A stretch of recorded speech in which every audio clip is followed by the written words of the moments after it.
Bismillahirrahmanirrahim. Sonte inshallah do filloj me shkronja, por se parë do i marrim disa dobi për mësimin e Kur'anit. Para thënie, lavdërimi të kon Allahut, atë falenderojmë dhe vetëm për tin tim dhe falje për kërkojmë. Lutim Allahun të na bëjë përgjegjësia të shpirtrave tonë dhe veprave tona, atë që udhëzon Allahun nuk ka kush që e humb dhe atë që e lënë humbi nuk ka kush që udhëzon. Dëshmojmë se nuk ka zot që meriton të adhurohet përveç Allahut, dhe se Muhamedi sallallahu alaihi wasallam është robi i dërguar i tij. Falë Zotit të Madhërisëm, pa kjo është tani autor, po kompletua ky libër i cili është përpjekje modeste për ta ndihmuar çdo musliman të lexojë Kur'anin taslik. Librat e tij ka shumë megjithatë, ne e pam të nevojshëm botimin e këtij libri për arsye të mëposhtme. Lloji i shkrimit që është përdorur në disa nga këta libra ndryshon nga ai që gjatet në Mushaf, që u vështirëson të kalimin prej atij libri në Kur'an. Ne kemi përdorur llojin e shkrimit që përdoret në Mushafin e botuar në Medinë, i cili ka përparësi të shumta dhe është më i përhapur në botë. Shumë për këtyre librave kanë mangësi, metoda mësimit të disa nga këta libra është i vështirë. Këtë libra e kemi pasuruar me shembuj të mjaftueshëm nga Kur'ani Islamik dhe me një shtoj për ushtrimin e shkrimit, i cili ka rëndësi të veçantë pasi që ndihmon nxënësin në ngulitjen e kokë të asaj që mëson. Shkronjat arabe që nuk ekzistojnë në alfabetin e gjuhës shqipe, gjatë transkriptimit i kemi shënuar me shenja dalluese, po ashtu edhe zanurët e gjata. Në fund të librit kemi paraqitur mënyrën e leximit të shembujve që gjenden në faqen e 10 deri në faqen e 28. Ky libër është i përshtatshëm për të gjithë, pa dallim moshe agjimi. Duam të kujtojmë se askush nuk mund të lexojë Kur'anin për pikëmëri, nëse nuk mëson në ndonjë libër të tillë dhe ndokush që di të lexojë në Kur'an, sepse disa nga shkronjat arabe nuk ekzistojnë në gjuhën tonë shqipe. Kështu që për shiktimin e saktë të tyre duhet mësuar të ndokushi i njeh mirë ato. Gjithashtu, dëshirojmë të bëjmë me dije se mësimi i leximit të Kur'anit për pikëmëri është detyrë për çdo musliman dhe po ashtu për prindërit që duan mësojnë fëmijët e tyre. Për fund, lutim Allahun e Madhëruar të shpërblet me xhenetin Firdaus dhe gjithë ata që ndihmuan në përfilimin dhe botimin e këtij libri, dhe ata që do të punojnë me të. Shpresojmë që të mos na harroni neve dhe prindit tanë nga lutja juaj e mirë. Dhe në fund, i gjithë falënderimi takon Allahut, Zotit të botëve, Allahu e ka të vërtetën dhe vetëm ai udhëzon rrugën e drejtë. Lëvdatat, bekimet dhe paqja e Allahut qofshin me Muhamedit sallallahu alaihi wasallam, me familjen e tij, me shokët e tij të smekt dhe me ata që e ndjekin deri në ditën e gjykimit. Vlera e leximit të Kur'anit Islam. Lavdërimi takon Allahut, atë falenderojmë dhe nga ai kërkojmë ndihmë dhe falje. Lëvdatat, bekimet dhe paqja qofshin me të dërguarin e tij të fundit Muhamedit sallallahu alaihi wasallam, me familjen dhe shokët e tij, si dhe me ata që e pasur rrugën e tij deri në ditën e gjykimit. Kur'ani Islamik është fjala e Allahut të lartësuar, vlera e tij ndaj fjalëve të tjera është sikurse vlera e Allahut ndaj krijesave, ndërsa leximi i tij është gjëja më e mirë që shqipton gjuha.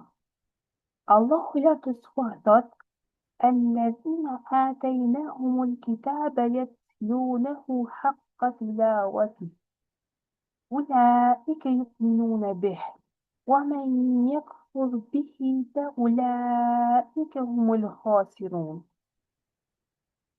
Ata të cilëve kemi dhënë librin dhe e lexojnë ashtu siç është shpallur, ata besojnë vërtet në të. Kurse ata që nuk besojnë në të, padyshim janë të humbur. Ndërsa i dërguari Allahut sallallahu alaihi wasallam ka thënë: "Më i miri për jush është ai që e mëson Kur'anin dhe ua mëson të tjerëve." Pra hadithi transmetohet nga Buhariu nga Uthman ibn Affan. Ai që lexon Kur'anin duke qenë i përfit në leximin e tij është në përcjelljet e melekëve shëtitës i sikë dhe pamirës, ndërsa ai që e lexon Kur'anin duke pasur vështirësi gjatë leximit i ka dy shpërblime. Hadithin transmeton Buhariu dhe Muslimi nga Aisha. Me të vërtet, Allahu i madhërisëm i lartëson në këtë për disa njerëz dhe i poshtron disa të tjerë. Lexojeni Kur'anin sepse ai do të vijë ndërmjetësues për lexuesit e tij në ditën e Kiametit. Hadithi transmetohet nga Muslimi nga Ebu Umame el-Bahili. Ai që vjen në shkronjë nga libri i Allahut të Madhëruar ka një shpërblim i cili shtohet gjithçka. Nuk them se elifi, lami dhe mini janë një shkronjë, por elifi është një shkronjë, lami një shkronjë dhe mini një shkronjë. Tirmidhi nga Abdullah ibn Mesudi radiallahu anhu. Lexuesit e Kur'anit i thuhet lexo dhe ngrihu lart në xhenet, ashtu si e lexoje në dunja. Sepse ti do të ngrihesh vazhdimisht duke lexuar deri në ajetin e fundit që ta lexosh. Hadithi transmeton në Abu Daud dhe Tirmidhiu dhe Nesaiu nga Abdullah ibn Amr. Vërtet ai i cili në brendimin e nuk ka asgjë nga Kur'ani është si gërmava. Hadith transmetohet nga Tirmidhiu nga Ibn Abbas.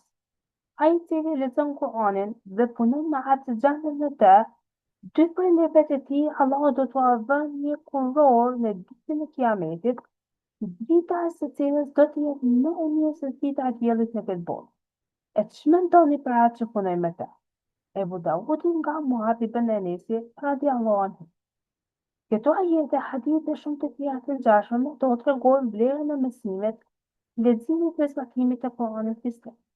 Paqja dhe mëshira e Allahut qofshin mbi të dërguarin e Allahut Muhammedin sallallahu alaihi wasallam, familjen e tij të ndershme, mbi shokët e tij dhe mbi të gjithë ata që pasojnë atë deri në ditën e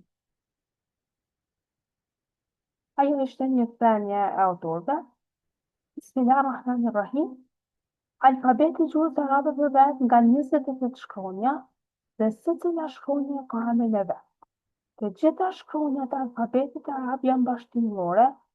Në arabisht ekzistojnë edhe 3 zanore të shkurtra ose vokale, mirë po ato nuk janë pjesë e alfabetit. Në mësimin e gjuhës arabe nuk ekzistojnë në gjuhën shqipe dhe për këtë arsye të lingujt quhen shkronja të rënda. Për shqiptimin e drejtë të këtyre tingujve duhet patjetër që të lexojmë të ndokush që e ndjen mirë shqiptimin e shkronjave arabe. Leximi në gjuhën arabe ndryshon nga shqipja, fillon nga ana e djathtë. Gërmat e gjuhës arabe nuk ndahen në gërmat e mëdha të vogla, por të gjitha shkruhen njëjtë. Të gjitha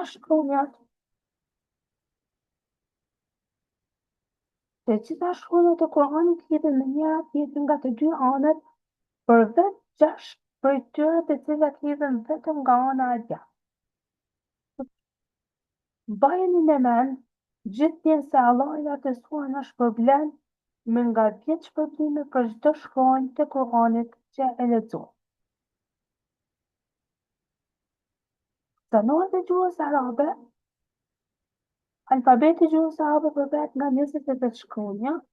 Po shkritura e shkronjave në gjuhën arabe ekzistojnë edhe 3 zanore ka vokale. Ato janë fetha, e, dhamme, dhe kesra i. Për t'i kuptuar me drejt këto zanore dhe për t'i vendosur në shembuj, në mënyrë praktike po e mësojmë shkronjën B. Shkronja B në gjuhën arabe shkruhet kështu.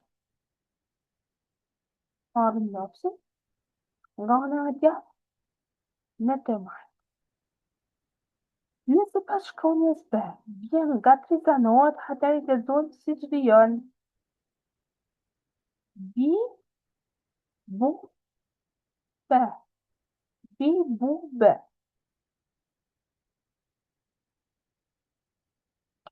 Kemi një tabelë me shembuj të tjerë.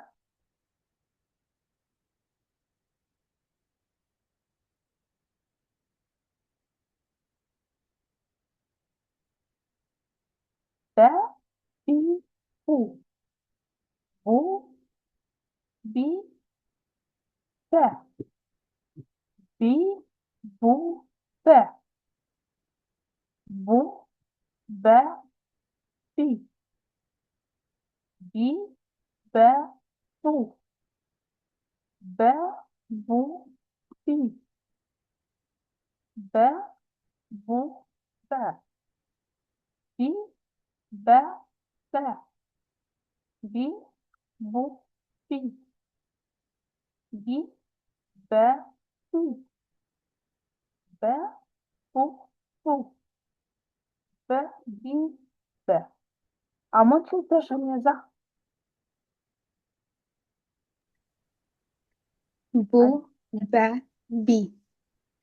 Bi, be, bu. Be, bu, bi. Be, bu, be. Bi, be, be. Bi, bu, bi. Bi, be, bi. Be, bu, bu.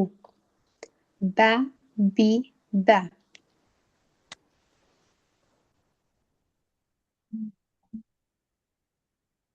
Po, që problem? Eja, na radhësh të do sikur se eja në fjalën shqipe 3. Vini re, zanora e pas shkronjave të rënda shqiptohet A. Si që përmend, të gjitha shkronjat e Kuranit hidhen me njëra tjetrën nga të dy anët, përveç 6 për tyre, të cilat hidhen vetëm nga ana djathtë. Nga ky nisim kuptuam se si shkrohet shkronja B, kur është ndarë nga të tjera, ndërsa në mësimin vijues do të mësojmë si shkrohet ajo kur është lidhur me shkronja tjera. Gjithsesi, kur zgjatet të fillim, në mes ose në fund një fjalë dhe pastaj vijojnë shkronjat e tjera. Për përfunduar muaj importante që fillojmë muajin e ardhshëm me shkronja të tjera.